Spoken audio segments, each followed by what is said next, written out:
السلام علیکم ورحمۃ اللہ وبرکاتہ۔ الحمد للہ وحدہ والصلاة والسلام علی من لا نبی بعدہ۔ ناظرین، میں ماجد پاریک پھر آپ لوگوں کی خدمت میں حاضر ہوا ہوں۔ سب سے پہلے تو اللہ کی حمد اور تعریف اور توصیف بیان کرتے ہیں کہ وہ ایک اکیلا خالق اس جہاں کا، باقی سب اس کی مخلوق۔ وہ ہر عیب سے پاک، کوئی اس کا والد نہیں، اس نے کسی کا اولاد نہیں بنایا، اسے کسی چیز کی کوئی ضرورت اور حاجت نہیں۔ ہر شے سے پہلے وہ اور ہر شے کے بعد وہی۔ اس دنیا میں اگر کوئی موجود ہے تو اس بات کی دلیل ہے کہ اس کے رب نے اسے پیدا کیا ہے اور لازماً اسے اس دنیا سے جانا ہی جانا ہے۔ اگر کوئی لافانی اور لاسانی ہے تو وہ رب العالمین ہی کی ذات اقدس ہے۔ وہ مالک الملک ہے، اپنے آپ میں اکیلا اور واحد ہے۔ ساتھ ہی ساتھ ہم یہ بھی گواہی دیں کہ محمد الرسول اللہ صلی اللہ علیہ وسلم اللہ کے بندے اور اس کے آخری نبی و رسول ہیں، جن پر رب تعالیٰ نے اپنا آخری میسج قرآن نازل فرمایا۔ ایسی نورانی کتاب جس میں قیامت تک آنے والی انسانیت کے لیے ہدایت موجود ہے۔ اسی کتاب کے ہم چیپٹر 51 کے دوسرے رکوع پر انشاءاللہ آج بات کریں گے، اس دعا کے ساتھ کہ سبحانک لا علم لنا الا ما علمتنا انک انت العلیم الحکیم۔ یا اللہ، آپ ہی کی سبحان ہے، آپ ہی کی تعریف ہے، ہمیں کوئی نالج اور علم نہیں، ہمیں کوئی معلومات نہیں سوائے وہی جو آپ نے ہمیں عنایت فرمائی ہے۔ بے شک آپ اور آپ ہی العلیم اور الحکیم ہیں۔ تو آج کا چیپٹر شروع کرتے ہیں۔ اعوذ باللہ من الشیطان الرجیم، بسم اللہ الرحمن الرحیم۔ هل اتاک حدیث ضیف ابراہیم المکرمین اذ دخلوا علیہ فقالوا سلاما قال سلام قوم منکرون۔ اس کا ترجمہ ایسا ہوگا، کیا تمہیں حضرت ابراہیم علیہ السلام کے معزز مہمانوں کی بات پہنچی؟ جب وہ ان کے پاس آئے تو ان کو سلام کیا۔ حضرت ابراہیم علیہ السلام نے سلام کا جواب سلام سے دیا اور کہا کہ آپ لوگ اجنبی لوگ معلوم ہوتے ہیں۔ اب ان آیتوں سے یہ ظاہر ہو رہا ہے کہ اللہ تعالیٰ حضرت ابراہیم علیہ السلام کا ایک ایسا واقعہ بتلانا چاہ رہے ہیں جس میں دنیا انسانیت کے لیے ایک نمونہ ہے۔ سب سے پہلے تو مہمانوں کے آنے پر حضرت ابراہیم علیہ السلام کے ریئیکشن پر غور کریں کہ حیرانی اور اچنبھے میں پڑ گئے۔ فرشتے آئے اور پہچان نہیں پا رہے ہیں۔ سلام پیش کیا مہمانوں نے تو سلام کا جواب بھی سلام سے دیا حضرت ابراہیم علیہ السلام نے۔ دراصل اس سلام کو ہم نے پرسنلائز کر لیا ہے کہ یہ ایک ایسی گریٹنگ ہے جو صرف ایک مسلمان دوسرے مسلمان کو ہی دے سکتا ہے، جبکہ قرآن شریف سے ہمیں جو ہدایت ملتی ہے اس میں ایسی کوئی بات نہیں ہے، بلکہ سلام کرنے والا ایک آشواسن دے رہا ہے کہ سامنے والا اس سے بالکل بے خوف اور بے فکر رہے کہ اسے کوئی نقصان نہیں پہنچایا جائے گا۔ لیکن ہمارے سلام میں کتنی منافقت اور ہپوکریسی اور دوغلاپن اور پاکھنڈ ہے کہ ادھر ایک دوسرے کو سلام تو کرتے ہیں اور ادھر ایک دوسرے کے فرقے کی مسجدوں پر بمباری کرتے ہیں۔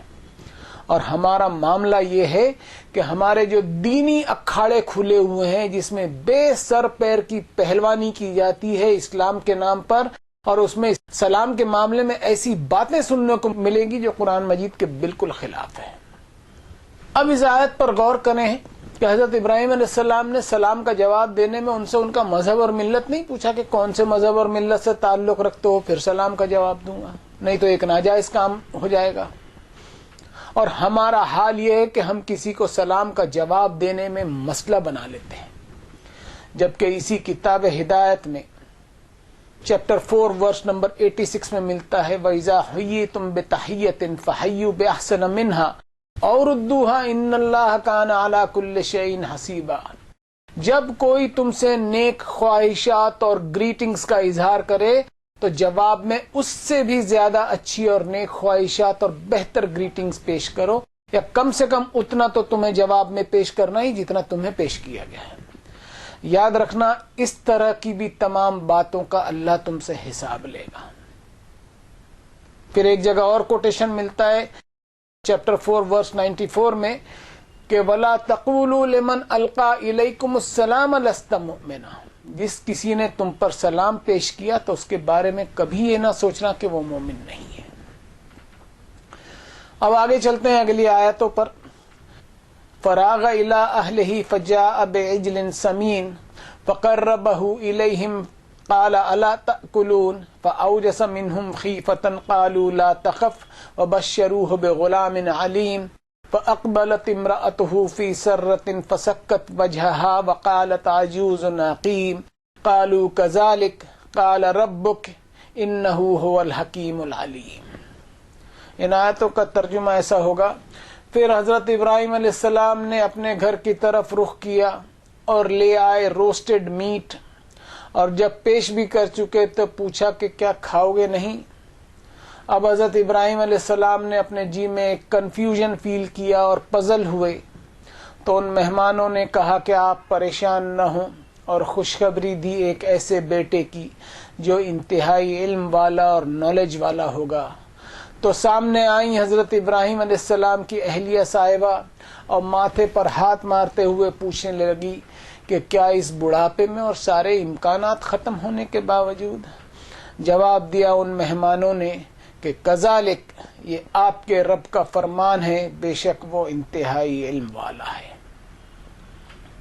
اب ان آیتوں پر غور کریں کہ سلام جواب ہوا، پھر بھی پہچان نہیں پا رہے ہیں اور اندازہ بھی نہیں لگا پا رہے ہیں کہ کون لوگ ہیں، مگر مہمان نوازی کے نارمز کو پورا کرنے کی خاطر ان کے لیے روسٹڈ میٹ لے آئے۔ اس آیت سے یہ بھی ظاہر ہوا کہ کسی بھی مہمان کی خاطرداری کرنا یہ انبیاء علیہم الصلاۃ والسلام کی سنتوں میں سے ہے، اور مہمان کی خاطرداری کرنے میں بھی مذہب و ملت کی کوئی قید اور کوئی شرط نہیں۔ اب پھر پریشان ہونے لگے کہ یہ لوگ کھا کیوں نہیں رہے، کہیں نان ویج سے پرہیز تو نہیں اور صرف ویجیٹیرین کھانا ہی پسند کرتے ہوں۔ کچھ بھی سمجھ میں نہیں آ رہا تھا۔ He was in a state of confusion and puzzle. مطلب یہ ہوا کہ اللہ کے نبی بھی عالم الغیب نہیں ہوا کرتے۔ تمام غیوب اور انسین کی جانکاری صرف اور صرف اللہ رب العالمین کو ہی ہے، اور کسی نبی نے یہ دعویٰ بھی نہیں کیا کہ وہ عالم الغیب ہے، اور نہ ہی نبی کریم حضرت محمد صلی اللہ علیہ وسلم نے یہ دعویٰ کیا۔ سورۃ الاعراف کی 188 نمبر کی آیت میں فرمایا قُل لَا أَمْلِكُ لِنَفْسِي نَفْعًا وَلَا ضَرًّا إِلَّا مَا شَاءَ اللَّهُ۔ اے نبی صلی اللہ علیہ وسلم، آپ ان سے کہہ دیجئے کہ میں میرے رب کے چاہنے کے بغیر اپنا خود کا کوئی بینیفٹ نہیں کر سکتا، اور نہ ہی اپنا خود کا کوئی نقصان ہونے سے بچا سکتا ہوں۔ اور وَلَوْ كُنْتُ عَالِمُ الْغَيْبَ لَاسْتَكْثَرْتُ مِنَ الْخَيْرِ وَمَا مَسَّنِيَ السُّوءُ۔ اگر میں عالم الغیب ہوتا تو اپنے آپ کے بہت سے فائدے کر لیتا ہوں، اور کبھی کوئی مس فارچیون مجھے چھو بھی نہیں سکتا۔ ان انا الا نذیر و بشیر لقوم یؤمنون، میں تو صرف ایک انسان ہوں اور جسے ایمان لانا ہو اس کے لیے ایک وارنر اور خوشخبری دینے والا ہوں۔ یہ ہے نبی صلی اللہ علیہ وسلم کی سیرت مبارکہ کہ انہوں نے کبھی اپنے آپ کو سپر ہیومن نہیں بتایا اور نہ ہی اپنے آپ کو عام انسانوں سے اوپر بتلایا۔ دراصل دعوت کا تقاضا یہ ہوتا ہے کہ جب انسانوں کے بیچ دعوت دی جائے تو دعوت دینے والا مدعو یعنی جن کو دعوت دی جا رہی ہے ان کے سامنے اپنے لیول کو برابر رکھتے ہوئے دعوت دے۔ اب جب مہمانوں نے اپنا تعارف دے دیا اور حضرت ابراہیم علیہ السلام کو ایک علم والے بیٹے کی بشارت دے دی، تو حضرت ابراہیم کی اہلیہ محترمہ سامنے آئیں اور اپنے ماتھے پر ہاتھ مارا کہ کیا اس بڑھاپے میں سارے امکانات ختم ہونے کے باوجود مجھ کو کس طرح بیٹا ہو سکے گا؟ فرمایا کذالک there will be nothing extraordinary for you to do۔ بالکل نارمل رہیے آپ لوگ، یہ آپ کے رب کا فرمان ہے جو پورا ہو کر رہے گا، اور آپ کے رب کے ہر کام اور ہر ارادے کے پیچھے ایک حکمت اور ایک وزڈم اور ایک مقصد ہوا کرتا ہے۔ پھر اگلی آیتوں پہ چلتے ہیں۔ قال فما خطبكم ایھا المرسلون قالوا انا ارسلنا الى قوم مجرمین لنرسل علیہم حجارة من طین مسومة عند ربک للمسرفین فأخرجنا من كان فيها من المؤمنين فما وجدنا فيها غير بيت من المسلمين وتركنا فيها آية للذين يخافون العذاب الأليم۔ حضرت ابراہیم علیہ السلام نے پوچھا کہ اے بھیجے ہوئے، آپ کا اور کون سا ٹاسک ہے؟ انہوں نے جواب دیا کہ ہم مجرم قوم کی طرف بھیجے گئے ہیں کہ بارش کروائیں ہم ان پر پتھروں کی جو آپ کے رب کی طرف سے حد سے گزرنے والوں کے لیے اسپیشلائزڈ ہوں گے۔ سو ہم نے اس ہیبیٹیشن میں سے ایمان والوں کو حفاظت کے ساتھ نکلوا دیا، اور ہم نے سوائے ایک گھر کے اس آبادی میں کوئی ایسا گھر نہ پایا کہ فرما برداری پر تھا، اور ہم نے اس معاملے کو نشانی بنا کر رکھ دیا ایسے لوگوں کے لیے جو ہمارے عذاب سے خوف کریں۔ اب جب سارا معاملہ سمجھ میں آ گیا اور بشارت بھی مل گئی تو حضرت ابراہیم علیہ السلام نے پوچھا ان مہمانوں سے کہ آپ لوگوں کا کیا مقصد ہے؟ یہاں بھی نبی کے عالم الغیب ہونے کی بات پھر ریجیکٹ ہو رہی ہے۔ حضرت ابراہیم علیہ السلام کو یہ بات بھی سمجھ میں آ گئی کہ ان فرشتوں کا مشن کچھ اور بھی ہے، اس لیے ان سے ان کے اور بھی مقاصد دریافت کیے۔ جب فرشتوں کا ٹاسک پتہ چلا تو کیا حالت بنی حضرت ابراہیم کی، کس قدر بے چین ہوئے۔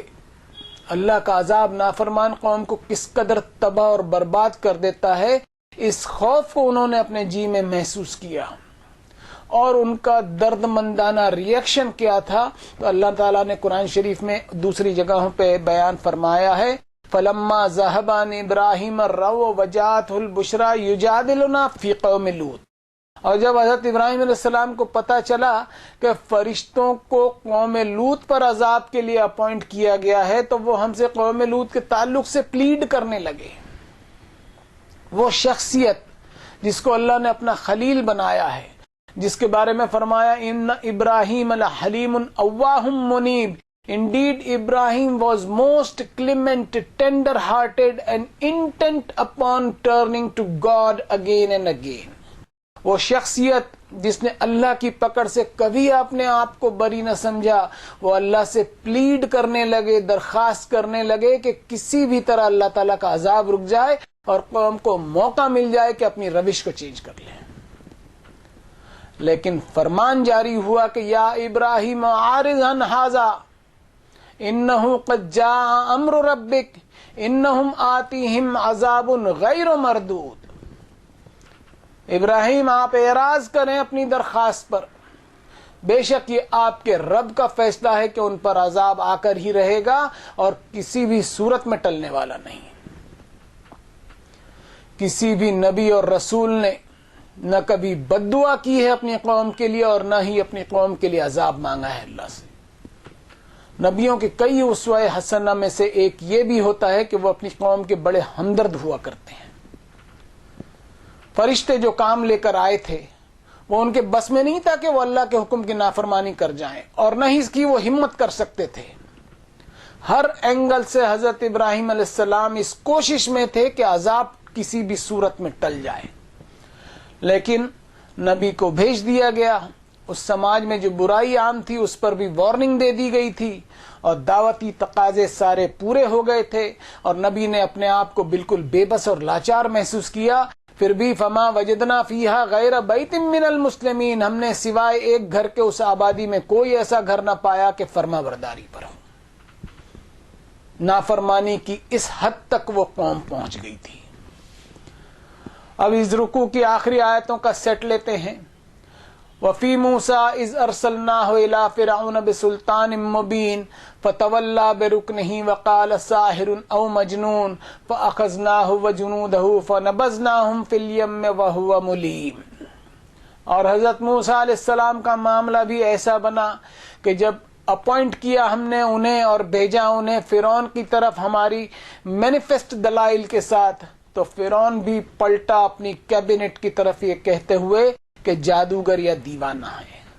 سو ہم نے اسے اور اس کے لشکر کو پکڑا اور دریا میں ڈبو دیا، اور اس کے ڈوب مرنے کا بلیم اسی پر رہا۔ وفی عاد اذ ارسلنا علیہم الریح العقیم ما تذر من شیء اتت علیہ الا جعلته کالرمیم. اور عاد کا معاملہ بھی ایسا بنا کہ ہم نے ان پر ایسی تیز ہوائیں اور آندھیاں بھیجی کہ سب کے سب اجڑ کر رہ گئے، کوئی چیز باقی نہ بچی برباد ہوئے بغیر. وفی ثمود اذ قیل لهم تمتعوا حتی حین فاتوا عن امر ربهم فاخذتهم الصاعقة وهم ينظرون فما استطاعوا من قیام وما كانوا منتصرین وقوم نوح من قبل انهم كانوا قوما فاسقین. اور قوم سمود کو بھی کہہ دیا گیا تھا کہ ایک پرٹیکولر مہلت تک انجوائے کر لو، پھر جب انہوں نے بھی اپنے رب کے کمانڈز کی خلاف ورزی کی تو انہیں پکڑ لیا ایک تھنڈر بولٹ نے، اور وہ اس طرح دیکھتے ہی رہ گئے کہ اس آفت سے نہ ہی اٹھ پا رہے تھے اور نہ ہی اپنے آپ کا ڈیفنس کر پا رہے تھے. اور قوم نوح بھی ان سے پہلے کی تھی، وہ بھی ایسی ہی فاسق قوم ثابت ہوئی. رکوع کے آخری حصے میں فرعون، عاد، سمود، قوم نوح کی تباہی اور بربادی کی انفارمیشن سے، اور قوم لوط کی بربادی کا ذکر ان قوموں کی بربادی کے ذکر سے پہلے آیا ہے. قرآن مجید پچھلی قوموں کی ہسٹری جب بتاتا ہے تو ان کے گن نہیں گاتا، بلکہ آنے والی جنریشن کو بتایا جاتا ہے کہ where they went wrong. انہوں نے جو حرکتیں کی اور اپنے رب کی ناراضگی مول لی، ان حرکتوں میں تم ملوث نہ ہو جانا. وعادا وثمود وقد تبین لکم من مساکنہم. اور یہ قوم عاد اور قوم سمود یہ کوئی معمولی لوگ نہیں تھے، بلکہ ان کے کھنڈروں سے تمہیں معلوم ہو جائے گا کہ یہ لوگ کتنے ترقی یافتہ تھے. ان کی پرانی عمارتیں اور ان کے محلات اور ان کے جو باقیات اور ریمیننگز ہیں، ان سے تم سمجھ سکتے ہو کہ کیسی ترقی یافتہ قومیں تھی. لیکن کہاں وہ مار کھائے، اس پر قرآن مجید غور کرنے کی دعوت دیتا ہے. وَزَيَّنَ لَهُمُ الشَّيْطَانُ أَعْمَالَهُمْ، کہ اپنے شیطانی کاموں میں اتنے مست ہوئے کہ اللہ کا خوف ہی ان سے جاتا رہا اور اپنی ترقیوں پر ناز کرنے لگے اور ایسے اترانے لگے کہ عام انسانوں کے تعلق سے بالکل بے فکر اور لاپرواہ بن گئے، اور اس حد تک آگے بڑھ گئے کہ انسانوں کا ایکسپلائٹیشن اور ان کے شوشن پر ان کی ترقی کی بنیادیں کھڑی تھی.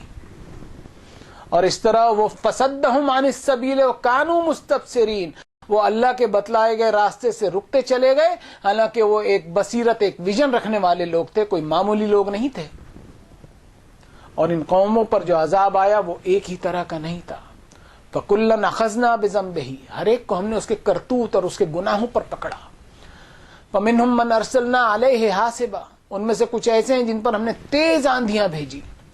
وَمِنْهُمْ مَنْ أَخَذَتْهُ الصَّيْحَةُ وَمِنْهُمْ مَنْ خَسَفْنَا بِهِ الْأَرْضَ وَمِنْهُمْ مَنْ أَغْرَقْنَا، کسی کو ہم نے اچانک بلاسٹ کر کے تباہ کر دیا، کسی کو ہم نے زمین کے نیچے دھسا کر برباد کر دیا، کسی کو ہم نے دریا میں غرق کیا. اور وما کان اللہ لیظلمہم ولکن کانوا انفسہم یظلمون، یہ سب اللہ کا ظلم ان پر نہیں تھا، بلکہ ان سزاؤں کا مستحق ان کو ان کے گناہوں نے بنا ڈالا. اب سوچنے والی بات یہ ہے کہ یہ قومیں کہاں گئی، ان قوموں کو کیوں ہلاک کیا گیا. قرآن شریف میں دوسری جگہوں پر ان قوموں کے تذکرے آئے ہیں. ان کی اسٹڈی اگر ہم کریں تو بڑی آسانی سے پتہ چل جائے گا کہ ان قوموں کے کون سے ایسے بھاری جرائم تھے جس کی وجہ سے انہیں تباہ و برباد کر دیا گیا. اس رکوع کے آخر میں چھوٹی چھوٹی آیتوں میں ہلاک ہوئی قوموں کے تذکرے ملتے ہیں.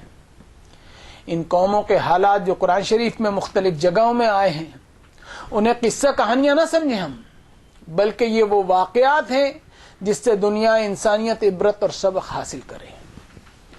جب بھی ذاتی طور پر یا اجتماعی طور پر قومیں اور افراد جب سرکشی اور نافرمانی پر آتے ہیں اور لمٹس کو کراس کرتے ہیں تو رب کے عذاب کا کوڑا اسی طرح ان پر برستا ہے.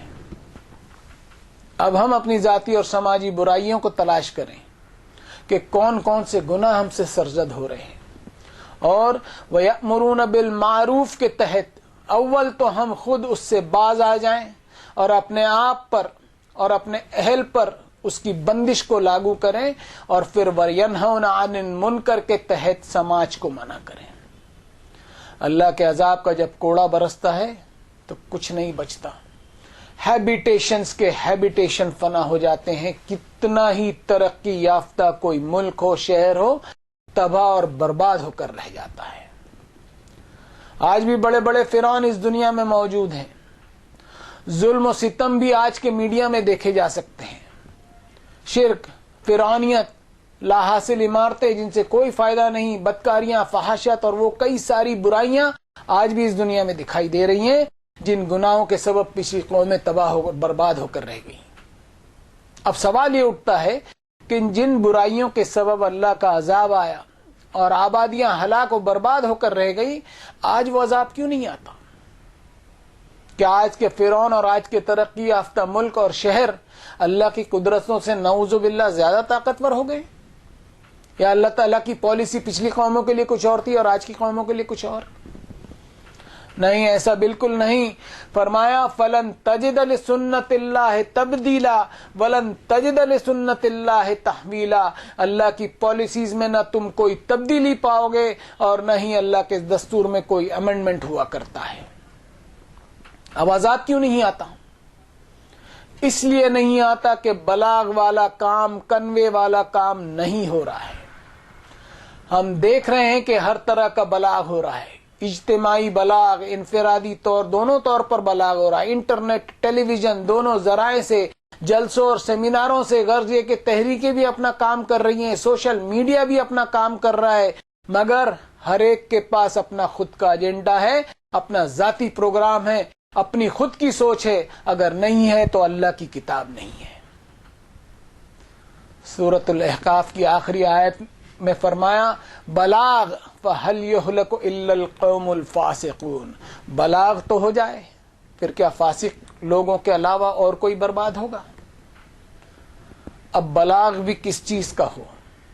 میں اپنی باتوں کا بلاغ کروں یا سورہ قاف 50 نمبر کی آخری آیت کے تحت بلاغ ہو کہ فَذَكِّرْ بِالْقُرْآنِ مَنْ يَخَافُ وَعِيدٍ. نصیحت تو آپ اس قرآن کے ذریعے ہی آپ نے دینا ہے، پھر جسے نصیحت حاصل کرنی ہوگی وہ میری وعید سے ڈر جائے گا.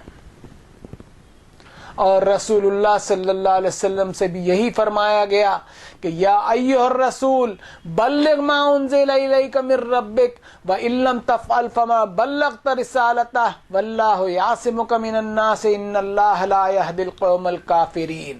اے رسول صلی اللہ علیہ وسلم، آپ بلاغ کر دیں وہی جو نازل کیا ہے آپ کے رب نے آپ کے اوپر.